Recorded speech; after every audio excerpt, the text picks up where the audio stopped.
बिस्मिल्लाहिर्रहमानिर्रहीम। जी बच्चे, हम क्रॉस प्रोडक्ट पढ़ रहे थे तो उसी से रिलेटेड ये नेक्स्ट कुछ हमारी टर्म्स हैं। देखें, हम अगर दो वेक्टर्स हैं हमारे पास और उन दो वेक्टर्स का हम क्रॉस प्रोडक्ट लेते हैं। एक ये फ़र्ज़ करें आपके पास वेक्टर है, ठीक है, एक ये आपके पास वेक्टर है। इसको मैं कहता हूँ कि ये मेरे पास वेक्टर ए है और ये वाला जो वेक्टर है इसको मैं नाम देता हूँ कि ये वाला मेरे पास वेक्टर बी है। ठीक है, अब इन दोनों वेक्टर्स का अगर मैं फाइंड करता हूँ cross product, vector A cross vector B, दोनों का क्रॉस प्रोडक्ट फाइंड करता हूँ। अब देखें बच्चे, इसी को ये जो हमारे पास एक दो वेक्टर्स का प्रोडक्ट ले रहे हैं, अगर इसको मैं एक पैरेललोग्राम की शेप में लिखूँ तो ये पैरेललोग्राम बनती है कुछ इस तरह से। आपके पास इस तरह की जो शेप होती है ना, उसे हम कहते हैं कि ये पैरेललोग्राम है। ठीक है, ये इस शेप को हम पैरेललोग्राम का नाम देते हैं। अब देखिए, इसकी जो नीचे वाली लेंथ होती है ना, इस पॉइंट से लेकर इस पॉइंट तक, इसको कहते हैं बेस। और ये वाला जो ऊपर वाली लाइन से लेकर नीचे वाली लाइन तक अगर एक स्ट्रेट लाइन ड्रा करें, ये इसकी बेस होती है, ये पूरी लेंथ या ऊपर वाली लेंथ को आप कह सकते हैं। और नीचे वाली उस एक बेस से दूसरी बेस तक अगर आप परपेंडिकुलर एक ड्रा करें तो इसको कहते हैं हाइट। हाइट, ठीक है। अब देखिए बच्चे, अगर आप फाइंड करना चाहें किसी पैरेललोग्राम का एरिया, तो इसका एरिया फाइंड करने का जो फार्मूला होता है ना इस पैरेललोग्राम का, वो होता है बेस मल्टीप्लाइंग बाई हाइट। उसकी बेस को आप उसकी हाइट से मल्टीप्लाई कर दें तो उस पैरेललोग्राम का एरिया आ जाता है आपके पास। ठीक है, अब देखें, बेस तो आपको पता है, ये वेक्टर ए हमने इसको रिप्रेजेंट किया था ना, तो इस वेक्टर ए का जो मैग्नीट्यूड होगा ना, ठीक है, वो हमारे पास यहाँ पे क्या होगी, बेस होगी। यानी कि ये वेक्टर ए है तो इसकी बेस क्या आ जाएगी, इस वेक्टर ए का मैग्नीट्यूड। ये एरिया मैंने लिखा है, इसको एरिया कह लें, आप पूरा लिख देता हूँ, ये है एरिया। ठीक है, अब देखें बच्चे, इधर आपके पास बेस आ जाएगी ए, ओके। और दूसरी चीज़ हमने फाइंड करनी है हाइट। इस नीचे वाली बेस से ऊपर वाली बेस तक की जो लंबाई है, जो लेंथ है, वो हमारे पास हाइट कहलाएगी। इसको फाइंड करने का ये तरीका होता है, हम वेक्टर बी को इसके रेक्टेंगुलर कंपोनेंट्स में डिस्ट्रीब्यूट करते हैं, रिजॉल्व करते हैं, रेजोल्यूशन ऑफ वेक्टर। ठीक है, इसको अगर मैं दो कंपोनेंट में रिजॉल्व करूँ तो इसका जो y कंपोनेंट है वो आपको पता है बेसिकली तो यहाँ पे आएगा, जब इधर से आप एक परपेंडिकुलर ड्रा करेंगे b ऑफ y। ठीक है, लेकिन इसी को आप यहाँ पर भी रिप्रेजेंट कर सकते हैं b ऑफ y को, ये आपके पास आ जाएगा b ऑफ y। ठीक है, और नीचे वाला ये इसका आ जाएगा b ऑफ x। ठीक है, अगर ये वाला एंगल आपको गिवन है थीटा, तो सामने वाला क्या आ जाएगा, b ऑफ y होगा इसका b साइन ऑफ थीटा। ठीक है, और ये b ऑफ x क्या आ जाएगा, b कॉज ऑफ थीटा, ये आ जाएगा इसका। ठीक है बेटा, अब देखिए, इनफैक्टली जितनी ही हाइट है ना इसकी, ठीक है, इस पैरेललोग्राम की, उतने ही आपके पास बी वाई कंपोनेंट जो है इसकी ये वैल्यू होगी। यानी कि ये वेक्टर बी का वो कंपोनेंट जो कि वेक्टर ए के ऊपर परपेंडिकुलर है, कौन सा, बी वाई, किसके इक्वल है, B sine of theta. B sine of theta infactly equal आ रहा है हाइट के आपके पास। ठीक है, यानी कि इस डायग्राम से अगर आप देखें तो आपको क्या पता चल रहा है कि B sine of theta is equal to क्या है, हाइट है, हाइट के इक्वल आ रहा है। ठीक है, ये यानी कि वेक्टर बी जो है उसका ये एक्स कंपोनेंट है, effective value of vector B in X axis. ठीक है, effective value of vector B in Y axis जो है वो बी वाई इसका कंपोनेंट है, जो कि आपके पास बी साइन ऑफ थीटा आ रहा है। तो बेस क्या है, बेस यहाँ पे आपके पास इस पूरी पैरेललोग्राम की ये वेक्टर ए का मैग्नीट्यूड है, ये हमने लिख दिया। इसकी हाइट क्या है, हाइट जो है वो बी साइन ऑफ थीटा के इक्वल है, तो मैं यहाँ पे B sine of theta, B sine of theta ये आ जाएगा। ठीक है, अब देखिए, आप जानते हैं बच्चे, आप पढ़ चुके हैं वेक्टर प्रोडक्ट में कि A B sine of theta किसके इक्वल होता है, ए क्रॉस बी के इक्वल होता है। ठीक है, तो मतलब इस A B sine of theta को आप क्या लिख सकते हैं, ये इनफैक्टली ये इक्वल आ रहा है एरिया के। इधर भी ये इक्वल आ जाएगा एरिया के। एरिया किसका? पैरेललोग्राम का एरिया। तो इसको आप लिख सकते हैं A cross B, A B sine of theta. ठीक है बच्चे, अब देखें ये दो वेक्टर्स का क्रॉस प्रोडक्ट है ना, दो वेक्टर्स के क्रॉस प्रोडक्ट से आपको क्या मिल रहा है? एरिया मिल रहा है। ये एरिया के इक्वल आ रहा है। तो दो वेक्टर्स जो होते हैं ना, उनका क्रॉस प्रोडक्ट हमें एरिया ऑफ पैरेललोग्राम देता है। जी बेटा, इस क्रॉस प्रोडक्ट का हमारा लास्ट पार्ट के vector product in rectangular components form. दो वेक्टर हैं इनफैक्टली यहाँ पर, एक वेक्टर ए है, एक वेक्टर बी है। इनका हमने क्रॉस प्रोडक्ट फाइंड करना है, लेकिन इनके रेक्टेंगुलर कंपोनेंट्स की फॉर्म में। ये देखें, इसका एक एक्स एक्सिस के along component, effective value of vector A along X axis, effective value along Y axis, A of Y, A of X along X axis, A of Z along Z axis. इधर एक vector और है B, इसके भी space के अंदर ये आपके पास तीनों कंपोनेंट गिवन है, 3D में है, यानी कि ये भी 3D में है। तो effective value of vector B along X axis, effective value of vector B along Y axis, effective value of vector B along Z axis. ठीक है, ये तीनों इसके कंपोनेंट्स आपको यहाँ पे गिवन है। अब हम फाइंड क्या करने जा रहे हैं? हम फाइंड करने जा रहे हैं दो वेक्टर्स का क्रॉस प्रोडक्ट। अगर मैं इनका क्रॉस प्रोडक्ट फाइंड करता हूँ, यानी कि vector A cross vector B, तो इसको मैं लिख सकता हूँ वेक्टर ए किसके इक्वल है? ए of X I unit vector plus A of Y J unit vector plus A of Z K unit vector. इसका cross product B of X I unit vector plus B of Y J unit vector plus B of Z K unit vector. ठीक है, ये इसके component आ गए। अब अगर आप इसका क्रॉस प्रोडक्ट फाइंड करते हैं तो ये आपके पास आ जाएगा ए cross B is equals to, देखिए बच्चे, इधर से हम लेते हैं बी ऑफ एक्स को, इसको तीनों से मल्टीप्लाई करेंगे, फिर बी ऑफ वाई को तीनों से मल्टीप्लाई करेंगे, फिर बी ऑफ जी को तीनों से मल्टीप्लाई करेंगे। ठीक है, तो इस बस से वन बाई वन करेंगे और उसका यूनिट वेक्टर्स जो है उनको भी आपस में मल्टीप्लाई करेंगे। ठीक है, इनका क्रॉस प्रोडक्ट लेने लगे हैं। तो बी ऑफ एक्स आई जो है, इसको ए ऑफ एक्स से मैं मल्टीप्लाई करूँगा तो ये आ जाएगा ए of x B of x into I unit vector cross I unit vector, ये एक हो जाएगा। ठीक है, ये इससे मल्टीप्लाई हो गया। अब बी ऑफ एक्स को ए ऑफ वाई से मल्टीप्लाई करूँगा तो ये आ जाएगा ए of Y B of x into J unit vector cross I unit vector. ठीक है, प्लस फिर इसको नेक्स्ट वन से मल्टीप्लाई करेंगे तो आ जाएगा ए of G B of Y into के unit vector cross J unit vector, ये इसके इक्वल आ जाएगा। नेक्स्ट देखिए बच्चे, अब बी ऑफ वाई को मैं तीनों से मल्टीप्लाई करता हूँ तो ये आ जाएगा आपके पास यहाँ पर, बी ऑफ वाई को जब मल्टीप्लाई करेंगे तो ए ऑफ एक्स, ये इनके दरमियान में यहाँ पे पॉजिटिव का साइन आ जाएगा, तो A of x B of Y, इसके साथ है आई यूनिट वेक्टर, उसके साथ है जे यूनिट वेक्टर।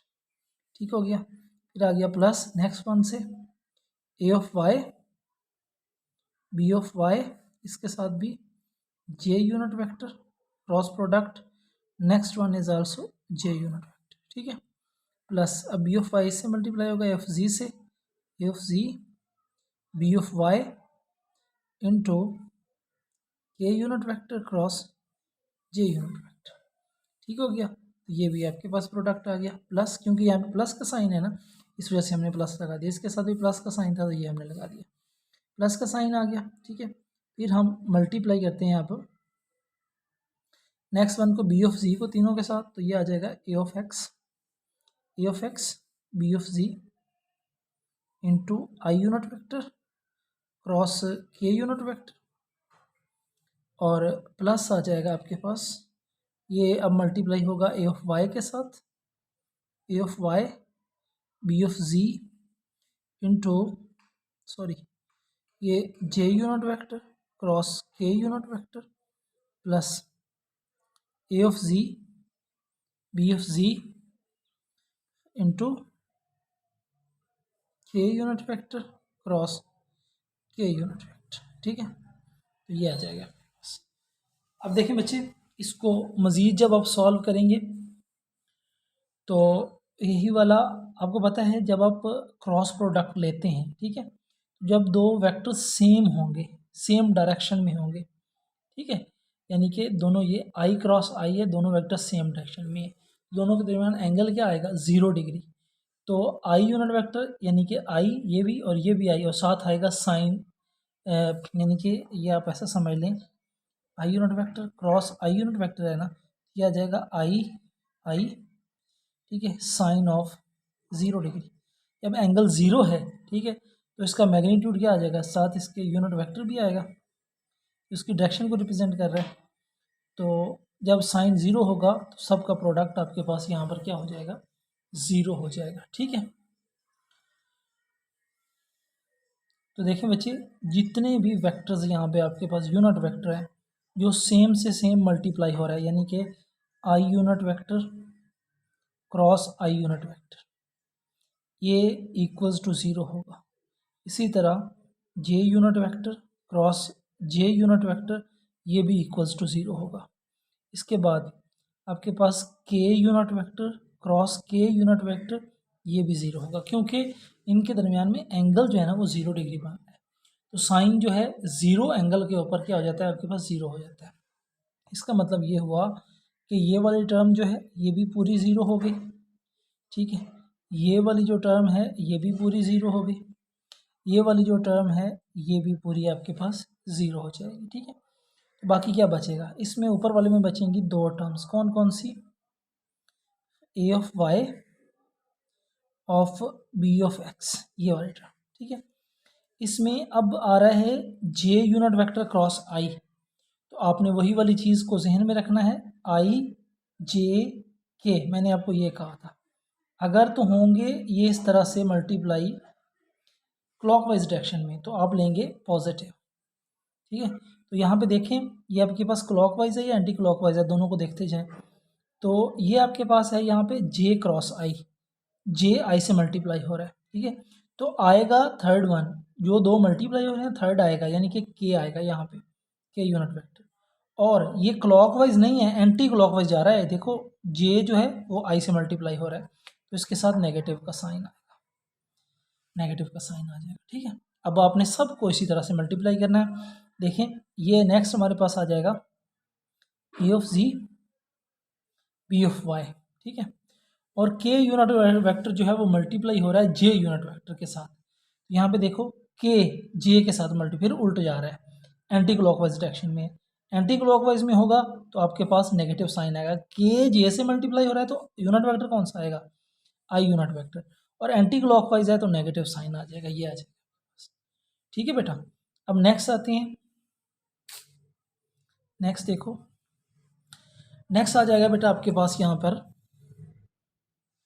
ये हमारी पूरी लाइन हो गई कंप्लीट। अब करते हैं इसको, ये वाला आई क्रॉस जे है, पहले तो इसकी टर्म लिख लो, A of x B of Y, ठीक है, और आई क्रॉस जे, आई जे यानी कि आएगा फिर के यूनिट वेक्टर थर्ड वन, और ये क्लॉकवाइज डायरेक्शन में है, ये देखो क्लॉकवाइज में इस तरह से आई जे के साथ मल्टीप्लाई हो रहा है, तो साइन इसके साथ क्या आएगा, पॉजिटिव का साइन आएगा, ठीक है। फिर आते हैं नेक्स्ट वन के ऊपर, ये भी हो गया। अब इसके ऊपर आते हैं तो ये आ जाएगा ए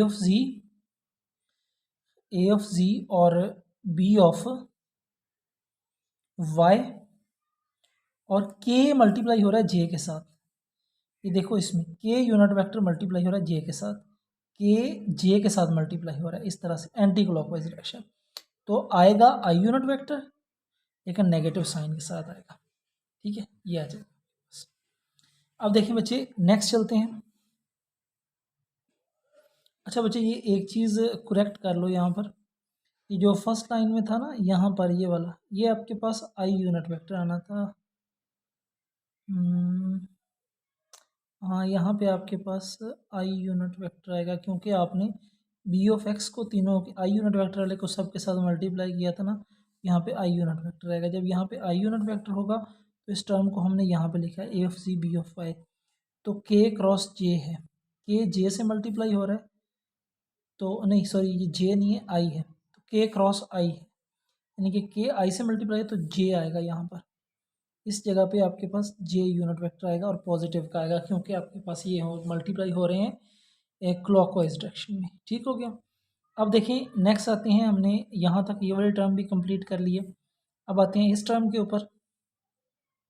ये वाली जो टर्म है आपके पास आ जाएगी a of x B of ji into आ जाएगा साथ आई यूनिट वेक्टर और क्रॉस के यूनिट वेक्टर। आई और के ये उल्ट जा रहे हैं इस तरह से, ये देखो एंटी क्लॉकवाइज डायरेक्शन में। तो आएगा तो जे यूनिट वेक्टर लेकिन नेगेटिव साइन के साथ आएगा, ये आ जाएगा। ठीक है, फिर नेक्स्ट आ गया ए ऑफ वाई बी ऑफ जी, ये आ जाएगा।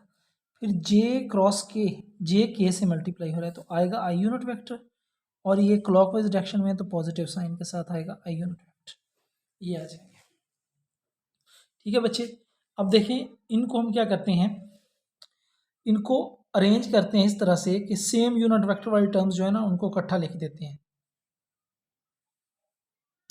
यानी कि ये आई यूनिट वेक्टर वाली है तो ये भी आई यूनिट वेक्टर वाली है, तो इसको हम लिख देते हैं, ये आ जाएगा ए cross B is equals to, positive वाली को पहले लिख लेते हैं a of Y B of z, इन दोनों में से आई यूनिट वेक्टर, ये वाला नेगेटिव साइन है तो इस टर्म के साथ नेगेटिव साइन आ जाएगा ए of G B of Y, और आई यूनिट वेक्टर दोनों से कॉमन ले लेते हैं, ये आ जाएगा इधर। ठीक है, फिर आ गया नेक्स्ट आपके पास ये दो टर्म्स हैं जे यूनिट वेक्टर वाली, एक ये वाली और एक ये वाली, इन दोनों को हमने लिखना है इकट्ठा। ठीक है, अब इसके साथ नेगेटिव साइन है, ऊपर वाले के साथ पॉजिटिव साइन है। हम दोनों में से नेगेटिव साइन को लेते हैं कॉमन। अगर नेगेटिव साइन को आप कॉमन लेंगे ना तो जो नेगेटिव वाली है वो पॉजिटिव साइन के साथ आएगी, जो पॉजिटिव वाली है वो नेगेटिव साइन के साथ आएगी। तो मतलब ये वाला आपके पास पहले आ जाएगा ए of x B of z minus a of G B of Y into J unit vector आ जाएगा। ठीक है, इसको हमने नेगेटिव साइन को क्यों कॉमन लिया है वो भी अभी आपको पता चल जाएगा, लेकिन अभी के लिए आप देखें अगर मैं नेगेटिव साइन को अंदर मल्टीप्लाई करूँगा ना तो दोबारा ये वाली टर्म जो है आपके पास ये नेगेटिव हो जाएगी, और जो ये वाली टर्म है जो ऊपर पॉजिटिव है वो दोबारा पॉजिटिव हो जाएगी। तो मैथमेटिकली हमने इस इक्वेशन में कोई चेंज जो है वो नहीं की है। ठीक है बच्चे, अब देखें उसके बाद हमारे पास के यूनिट वेक्टर वाली रह गई हैं, एक ये आपके पास है के यूनिट वेक्टर वाली टर्म और एक आपके पास ये वाली के यूनिट वेक्टर वाली है। ठीक है, तो मैं क्या करता हूँ इन दोनों के यूनिट वेक्टर वाले में से के को कॉमन लेता हूँ, तो पॉजिटिव वाली को पहले लिख लें, positive into a of x B of y, ये आ गया। फिर नेगेटिव वाली लिख लें a of Y B of x into के यूनिट वेक्टर कॉमन ले लें, ये नेगेटिव साइन जो है वो इन दोनों के दरमियान में यहाँ पे नेगेटिव साइन आ गया। ठीक है, अब इस तरह से हमने इस पूरी टर्म को जो क्रॉस प्रोडक्ट है उसको लिख दिए हैं। देखिए बच्चे ये वाला जो रिजल्ट आ रहा है ना आपके पास यहाँ पे, ये जो इसके एंड के ऊपर हमने फाइनल दो वेक्टर का क्रॉस प्रोडक्ट लिया है, ये सेम एज इट इज़ है कि अगर आपके पास दो वेक्टर्स हो ना और उनका आप डिटर्मिनेंट फाइंड करें, ठीक है, तो उसका जो रिज़ल्ट आता है सेम वही वाला यहाँ पे रिज़ल्ट आ रहा है। मतलब इस पूरे को ना मैं इस तरह से लिख सकता हूँ कि ये इनफैक्टली इन दो वेक्टर्स का डिटर्मिनेंट है। अगर ये आई यूनिट वेक्टर है, यहाँ पे जे यूनिट वेक्टर और इधर आपके पास के यूनिट वेक्टर, ठीक है, तो यहाँ पर ये आई यूनिट वेक्टर की वैल्यूज़ आ जाएंगी आपके पास। ठीक है, ये आपके पास जे यूनिट वेक्टर और ये आ जाएंगे आपके पास के यूनिट। वो आएंगी कैसे, अगर मैं यहाँ पर ही वेक्टर ए को लिखता हूँ, वेक्टर ए आ जाएगा ए of x a of Y, j के नीचे जी के नीचे ए ऑफ के, ठीक है, sorry A of Z K unit vector के नीचे। ठीक है, इधर आ जाएगा B of x B of Y और इधर आ जाएगा बी ऑफ जी। ठीक है, ये इनफैक्टली जो चीज़ आपने ऊपर लिखी हुई है ना प्रोडक्ट में, वही वाली चीज़ यहाँ पे लिखी हुई है, इसका और उसका मतलब बिल्कुल सेम है। ठीक है, ये भी आपको डिटर्मिनेंट की मीनिंग ही दे रहा है जो ऊपर आपने लिखा हुआ है। तो दो वेक्टर्स का जो क्रॉस प्रोडक्ट होता है ए बी, ठीक है, वो आपको क्या देता है, वही वाले मीनिंग्स देता है जो ऊपर आपने लिखा है। ठीक हो गया बेटा, तो इस तरह से आपने इसको तैयार करना है। अब इसको मैं ओपन करना भी आपको सिखा दूंगा कि आप इसको ओपन किस तरह से कर सकते हैं। अगर कोई डिटर्मिनेंट है ना, इसको जब ओपन करेंगे तो सेम वही वाला रिजल्ट आएगा, वो भी अभी देखते हैं।